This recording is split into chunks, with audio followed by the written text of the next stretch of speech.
Hello, my sweet friends. Welcome to the Art Cake Coach podcast. My name is Cristina Revalo. I'm a sugar paste modeling artist, a teacher, a coach for cake artists, Cake Friends Day creative community manager, award winning cake decorator, and representative of international cake competitions. I'm so happy to have you here.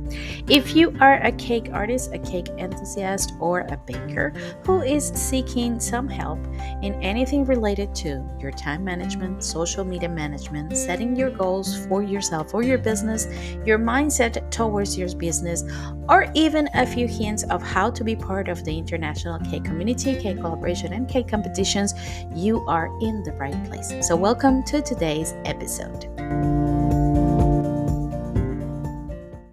Hello, my sweet friends, and welcome to another episode of the Arcade Coach podcast. Christina here. I'm so happy to have you all here. I'm so thankful and so grateful for this new week. It's the last week, the last 2 days of August is the beginning of the month of September, my birthday month, and I'm really happy, really excited because we have a lot of things programmed. This next part of the year is my favorite. We have September, which is my birthday month. Then we have October, Halloween, November, fall, and December, Christmas. So for me, this is the best part of the year, and it's just about to start. And we're going to start having a lot of fun in the Art Cake Coach group on Facebook, where we're going to be doing a challenge during the whole month of September. This is a special episode because I'm recording as I am recording this on the microphone. I'm taping this because I want to share the behind the scenes of these episodes on my social media. So I have a lot of news for you guys before we get into the episode. Today's episode is about a niche, how to find your niche as a cake artist, and a few tips and tricks that I've been or conclusions. I will say more conclusions that I've been doing or I've been getting into as I move along in this path of the cake world, about if it's really necessary to niche. Where is my niche? Is it that important? Can we do it as a cake artist? So, because there's a lot of information about niche, and there's a lot of genetic information, I have to say, information that you find everywhere online, and you wonder sometimes is if that information is real for you or not as a cake artist. So first of all, some of the news coming up. So we will have in September a very special um, live demo series on Cake Friends Stay Creative on the month, like I said, in the month of September, thanks to our amazing teachers. I'm also organizing a social media calendar planner class in Spanish for my amazing Spanish speaker friends. The online school is going to be reactivated and it's going to have new classes coming up. Remember that you have already many classes in the online school. You can find it at www.theartcakeschool.com, and in there you can also book my coaching sessions, one-on-one coaching sessions with you, where I can help you with your mindset, with your time management, social media posting, teaching your craft, and many other things in a more personalized way. There are going to be some changes on YouTube and on my Instagram. I think I'm getting to the point that I believe the art cake coach should have their own space. So I'm going to be dividing the art cake coach into a different Instagram account and a different YouTube account. We'll see about that. It's just a thought I'm just sharing with you. And of course, remember, you can always find me in social media, Instagram, YouTube, and Facebook. And I will be leaving the links to all my social media here. So you can find me, you can ask me anything, you can give me your feedback about the podcast. I would love to hear your feedback. And if you do, leave me a comment because I will give you a shout out next episode. So let's start. Let's dig into today's episode and let's see what is it there for us as a cake artist and finding our own niche. So today's episode is about niche. We talk so much about niching our product, about finding our niche, but is it really a thing to be done? Is it really productive? Is it really important? Well, I've been giving a lot of thought about this, and let me share with you my ideas. And I would love to hear your feedback about it because there's a lot of contradictory ideas about niching. People will think it's absolutely necessary, and some other people will think it's impossible. I'm talking about us as cake artists. I'm gonna tell you a little bit about it in when we go deeper into the episode. But let's just start with the concept. A niche is not really a group of people, because when I started in this, I thought a niche is like, okay, so this is the group of people I'm selling to. Now, actually, a niche is the space. Sounds very weird, but it is the space. Um, as you understand the concept, you realize this space is actually where your target audience is. Your target audience is your client, not your niche. And the niche is the place where you can find that target audience. We have talked about this a lot in the Arcade Coach group. I made a live demo about it, a live class. The members of the group had their thoughts about it, and the idea is, where do I find my customer? The idea is like the niche, because we thought, no, your niche. What's your niche? Where is your niche? Where do I find my customer? And my customer has to be my ideal customer. But we're gonna get into that in just a moment.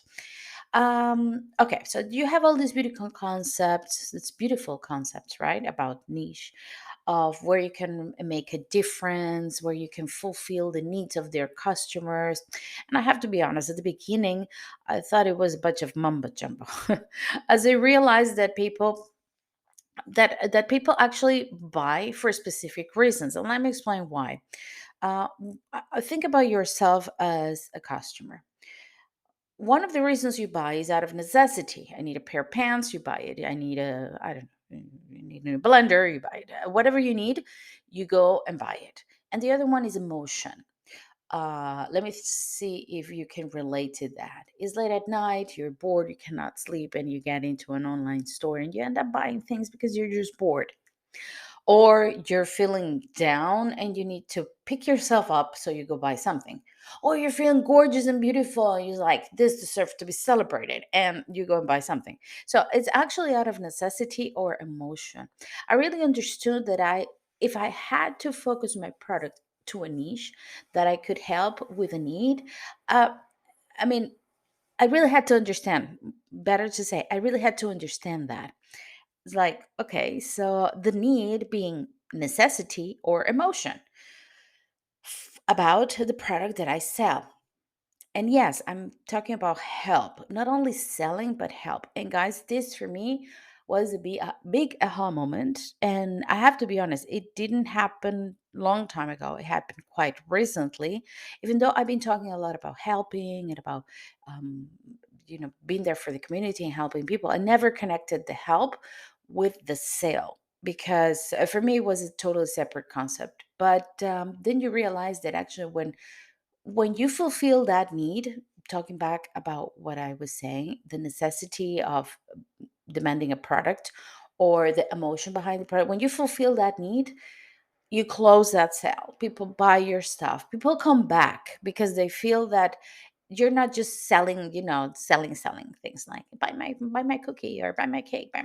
You're you're becoming a friend. There's a relationship built behind it. So now we come to the second question about a niche, because we already know about the sale and about the motion behind the sale. But now, niche means that I have to find the people that I'm going to help in a very specific, very, very specific place. So, being specific, is it that important? Is it absolutely necessary to be absolutely specific? Because from the information that we see online, as more specific as you are, the best. It's like, I sell pink cupcakes for 6 years old. For example, I don't know. It's like, that's my thing. So if a 6 year old or the mom of a 6 year old wants to buy a pink cupcake, they're gonna go to me. Wow, that's being very, very specific. There's people who works like that and it works for them. But us as cake artists, because that's my thing. Us as cake artists, how specific can we be on a niche? Is it like that? I only sell pink cupcakes to 6-year-old moms, 6-year-old of mothers. I'm sorry, not 6 year of mothers of 6-year-old kids, or I sell everything. And I'm going to go into that story in just a second.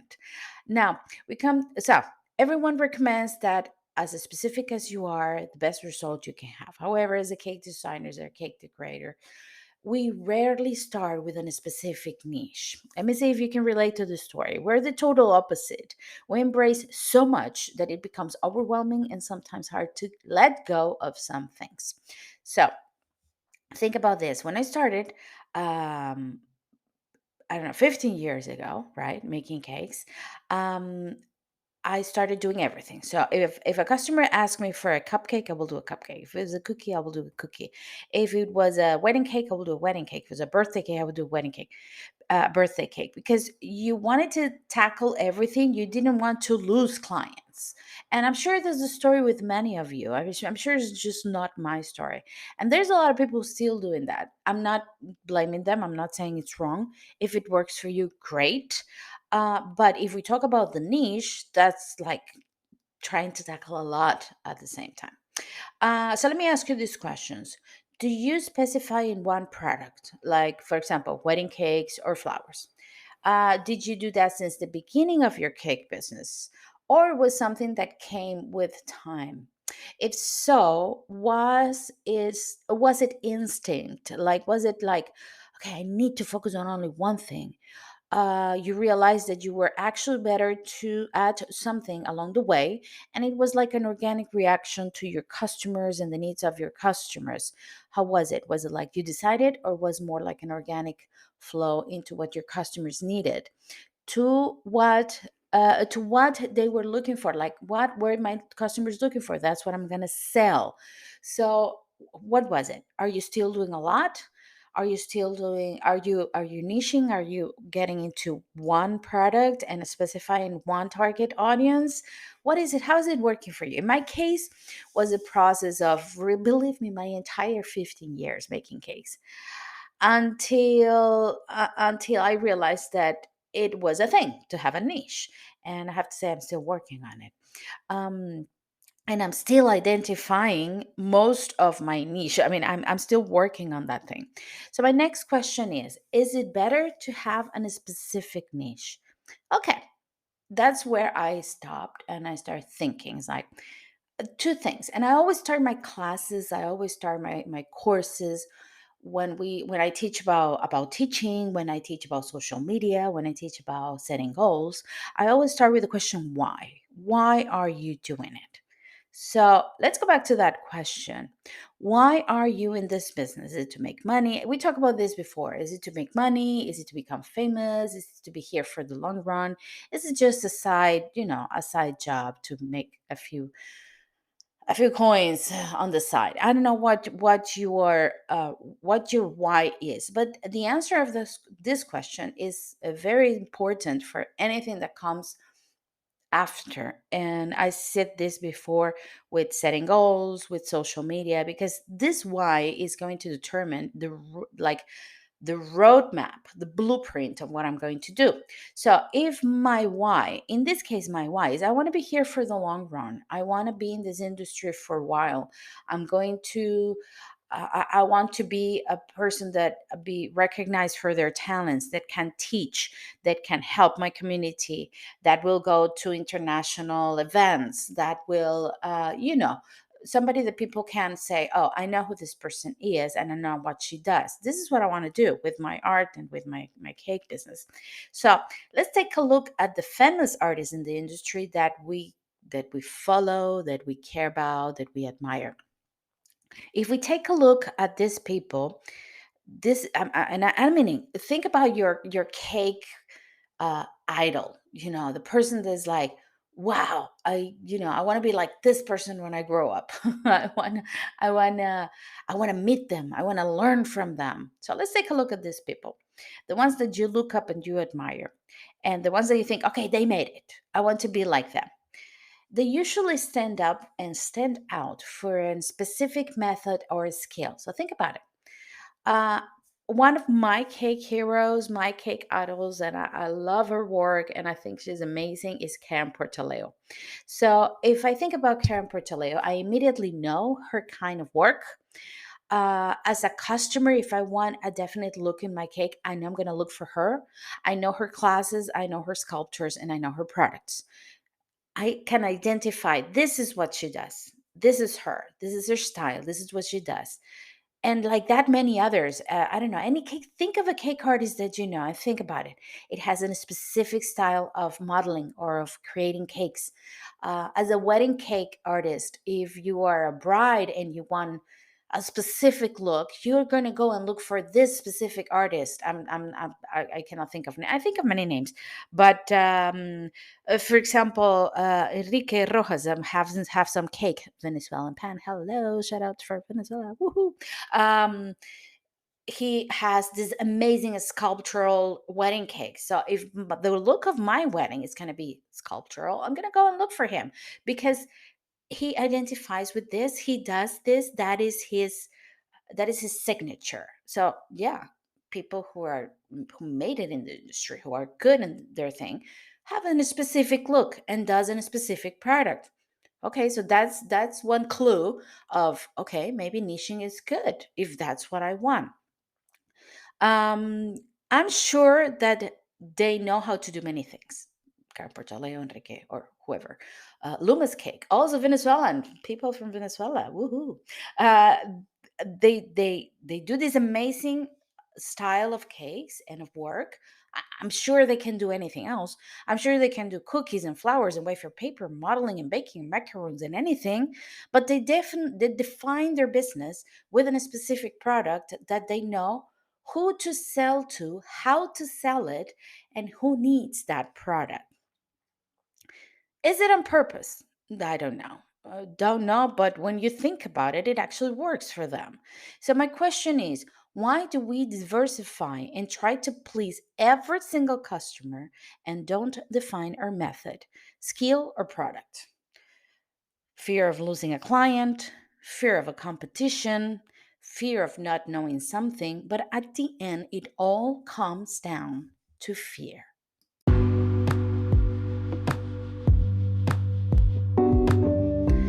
And this month, the Art K Coach podcast is brought to you by Saracino. It's sponsored by Saracino. Saracino Dolce products, they are amazing. They are my go-to products when I need to make any topper. I especially use their modeling paste, pasta model. It comes in different colors, ready to use, and for me, is a great fit for any of the pieces that I make, even for cake collaborations or cake competitions. And also, of course, their free monthly magazine, We Love Pastry, that you can download for free every single month. In each issue, you will find a lot of beautiful tutorials by very talented artists from around the globe, and you can enjoy reading interesting interviews and blogs. And of course, check out all the creations made by all of you using Saracino product. I will be leaving all the links for downloading this month magazine here in the descriptions of this episode. Thank you so much, Saracino, for being part of the Art K Coach. So, yes, fear. Now, this leads us to nothing productive. I mean, fear. In base of our cake business, if we do it out of fears, we're competing with others instead of creating our own path. The question is, do this business last? I mean, small business, working from home bakers, not big bakers because big bakers have to have a lot of products. They probably last if they price correctly, but competing with others and fearing of losing clients would lead us to lower prices, overschedule our agenda, overwhelming, and bad time management. And that shows in the final product. That's what happened. This is my opinion. I feel liberated when I niche my product. Like I said, still a work in process, because I always have a lot of fronts to cover. But I'm trying. I know now that my product is for cake artists. I'm stopped doing cakes. I've been lowering the amount of cakes doing for clients. I'm just keeping a few clients that they don't let me go. They won't take no for an answer. But I'm focusing more on the community and my fellow cake artists. So I know that they are my target audience, and my niche is where I can find it. I can focus on my perfect client instead of chasing thousands of possible buyers that won't buy my art and think my prices are high. Because that's another thing. When you do many things, you're always chasing clients. When you're diversifying too much, and I mean, again, when you're by yourself, home business, or a small bakery, something small, when a cake artist trying to sell their product, that could happen. So imagine all of that come from just not taking in consideration having a niche for your business. Now, do you agree? You disagree? What do you think? I would love if this was a two-way conversation and not just me talking. Let me know. Actually, I want to ask you to send me an email to the artcakeexperience@gmail.com. Send me an email and tell me what do you think about this episode, if you agree or not, and I will give you a shout out on next episode. Now, here are some tips to set your niche. And this comes from a class that we did in the Art Cake Coach group on Facebook. Your niche must be specific. Your niche is where your audience is not your audience. And your niche equals your audience plus their needs. So think about this question: who do you want to help?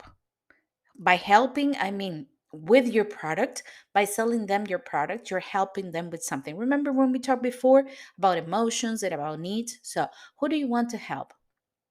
Who do you know and understand? I'm going to give you my example. I mean, I could be talking this about any kind of business, niche, mindset, positiveness, for anything. But am I going to be talking this to, I don't know, lawyers? Probably not, because I don't know anything about lawyers, but I do know about the cake business. I know what is to be a cake artist. I know what is to be a cake decorator or a cake designer. I've been doing this for 15 years. So I know what I would need as a person as for my business. So I know I can give this to you. I'm sorry if there's some background noise today. Apparently, my neighbors decided to do some remodeling in their houses on Monday morning. But I'll try to fix this in the program. So, who do you know and understand? I understand my cake artist. So why would I be targeting anybody else? Who am I capable of serving? By this is let's go to the next question. What is your superpower? What is the thing people look for you? How can you help these people? So think about also what you know and you are capable of doing. Like for example, again, I'm going to give you an example of me. I know piping. I know royalizing. I mean, we know it all when we do this business, but it's not my forte. So why would I be doing or teaching royalizing if it's not my thing? So what am I capable of doing? For me is the modeling, is the sugar paste modeling. So I can help you with that. I can teach you that because that I really know. Who can benefit from my help, and what are their pain points? This is a thing that is, I mean, if you go online and you find information about niche, this question comes out a lot. Pain points. I don't like this because when you think pain points, you think, oh, this person is helpless and I need to help them. And I don't think so. What are they needs will be nicer. So what are the things they need some help with? Okay. Where can I find these people? And here's where the niche comes from. Where can I find my cake artist to help? Well, in my cake communities, online, on the Facebook groups, on cake events. That's where I can find them. And that is going to be my niche. What will attract them? Think about that. What will attract my target audience? My help, helping them in solving something that they cannot solve on themselves. When you think about taking a class with another fellow cake artist, what do you think? Oh, I'm going to take this class with this person because he or she makes this beautiful, oh, he's really good at faces and expressions for modeling, and I really think I need some help on that, so I will go and buy it. That's what attracts them. So I have a need. I need to improve my modeling of faces, and I will look for people who does it better. That's it. Think about all these questions and put yourself in the target's audience shoes. So always think of yourself as the client, what are their needs, and that's what you're going to offer to see what they expect from you. Now, we are bakers, we're cake artists. So let's try to target this question to our business to see if we can identify our niche. So the question is, what is the product that sells the best? What is your strong skill? Who buys this product? Where can I find these people? Let's try to give an example as cake artist. So, what is the product that sells best? So, imagine I do a lot of things like cakes and cookies and cupcakes, but the product that people look for is cupcakes. That's for the sake of an example. Let's go with cupcakes. So, what is your strong skill? Well, I do very good piping with buttercream for the cupcakes. So, we're niching. It's cupcakes piped with buttercream. Who buys this product? Well, let's think. This could be good for parties, probably kids' parties, because is a cupcake something easily that you can give to each kid. You don't have to be cutting a cake. Or corporate events, for example, people standing up, they don't want to be cutting a cake and giving them in plates. They can have a cupcake. So my buyers could be moms or dads who are organizing their kids' birthday parties. My audience, my buyers could be also party planners who have the option of serving cupcakes at their parties, or corporate parties where people serve cupcakes. Okay, where can I find these people? At corporate organizations that organize events, for example, or party planners, or moms and dads. So I'm niching. This is the people I have to sell to. So if you know that is the people you're going to sell to, why are you standing up in, for example, a wedding event? Maybe cupcakes are not for weddings. Maybe they are. I'm just giving an example.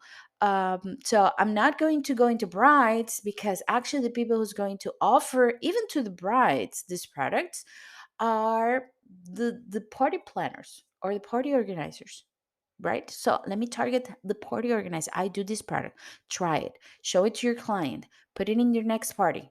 See, that's niching. Now let's remember, so once you have found your niche, where your target audience is, and where you find your clients and students, if you're a teacher, it is very important to do the following: care about them, follow up, answer their questions, send feedbacks, ask them for feedbacks about your product, keep them updated with your product, keep track of your customers, because we want to make them regular customers. When they to come back, we want them to become advocates of your work. Like, yeah, Christina does the best cupcakes. She did it for my kids' party. She did it for my husband's company party, and it's great. I mean, we want people to talk about it with love. Another piece of advice: your niche is not set in stone. And this is important because we take so much time in finding that niche, and organizing everything and setting, like, this is the people I'm going to sell to, that we get stuck in that for years and years to come. And actually we evolve. As you evolve as a person, as an artist, as you learn new skills, as your product evolve. My cakes have nothing to do now with the cakes that I did 15 years ago. um and I have to say, it's crazy, but some skills that I stopped using, like piping, got worse over the years. And they were better at the beginning because I was just learning. So as I evolve for one in one way or another, my products evolve. So your niche and your target audience. So imagine through the years you start getting into competitions, winning competitions, your skills start building up. Your, I don't know, imagine you're wedding cake artist and your wedding cakes have won awards. And okay, so your niche before was, small to medium weddings. Maybe you're going to niche up to bigger weddings and bigger party planners and wedding planners, because your product has evolved as well. Okay. And with this, I think we covered pretty much everything about niching. But don't forget this: once your niche can change, can evolve, it has to be organic with your product, with your work, with what you're going through, with where your business is going. And don't forget to keep track of your target audience, because those are the ones that are going to spread the word and say, go buy their products or go buy this person's product. Because um, at the end of the day, that is the best publicity we can have. September is here and it is my birthday month. Yay! My birthday is September 6th. And I want to invite you all to participate in a 30-day confidence building challenge to elevate your mindset and take care of yourself. We all need that. We, as anybody, not just cake artists, we need to take care of us. That is something that I take away from this full year of life. This last year has been quite a roller coaster for me, ups and downs, and but at the end with a great outcome, because I can see, I can see the light at the end of the tunnel. I've been dealing with a lot mentally and in my health, and I finally see this is where I'm going, this is what I want to do. So and one of the things that I learned is taking care of our mindset and our confidence is half of the way. So I want to share this with you in this month, and it's going to be great. It's going to be a lot of fun. So I'm going to leave you the link for the RK Coach group, my Facebook group, and I want to invite you to be part of this 30-day self-care and positive mindset challenge with me. I'm going to leave you here the hints for the first week. We're starting on September 1st. So each day we're going to be doing something very small, 5-10 minutes, no more of that, but something that elevates your quality of life and your conscience and your confidence and your mindset. So the first day, the first thing you're going to do is sit down and make a list of your best qualities.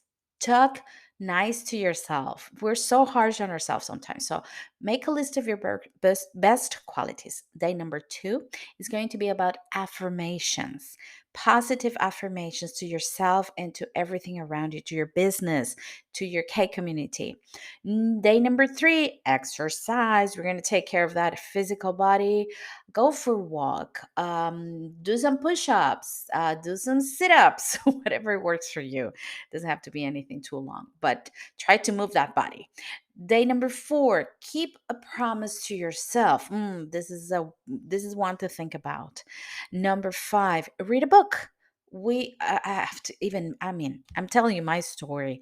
I download the books on my phone. I start reading the books on the phone, then I fall asleep. Or when I see myself, I'm looking at reels on Instagram. So I really have to take a book, a physical book, and read it. Read a chapter. You don't have to read the whole book, but start with a chapter, and we'll see what happens. Day number 6, call a friend. That friend that you haven't called in a long time, that you keep thinking of, like, oh, one of these days I'm going to give him a call or a text or something. Call, but not a text. Call the friend. Let that friend listen to your voice. And day number 7, dun, dun, dun, dun, phase of fear. Ooh, this is going to be a good one. I have to think about that one as well. So, can I count on you for this challenge in the month of September? If you want more information about this challenge and to be with the community and to share all that comes out of this challenge, I invite you to be part of the Art K Coach group on Facebook, and I will be leaving the links here in the description of this episode. I really, really hope that I can count on you. And with this, I'm going to close today's episode. So, to review, think about that. Think about niching. Think if it's good for you, if it's important for your business. I'm not saying it's mandatory. Think about your business. Think about your necessities. Maybe you really want to have thousands of products, or not thousands, but many products and many target audience, and it works for you. Fine, great. Give me that feedback and tell me about it, because I would really like to know. I work by myself. It's just me and everything that I do. So for me, niching has been important to organize my time and not feel overwhelmed. But it's all up to you and what really works for you. I hope this information has helped you. I hope this is just my input. This is what I think about it. So it doesn't have to be set on stone. That's why I love to hear your feedbacks. And I really hope that I can count on you for this 30-day challenge on the month of September. My birthday month. Woohoo. Actually, my birthday is on a podcast day, is on a Tuesday. So we're gonna talk about that next one. It's next week actually. Yeah, it's on the 6th of September. So it's next week. I hope I can count on you for that one. And with this, I leave you as I always leave you, my friend. Stay safe and stay creative. Lots of love to all of you. See you next time.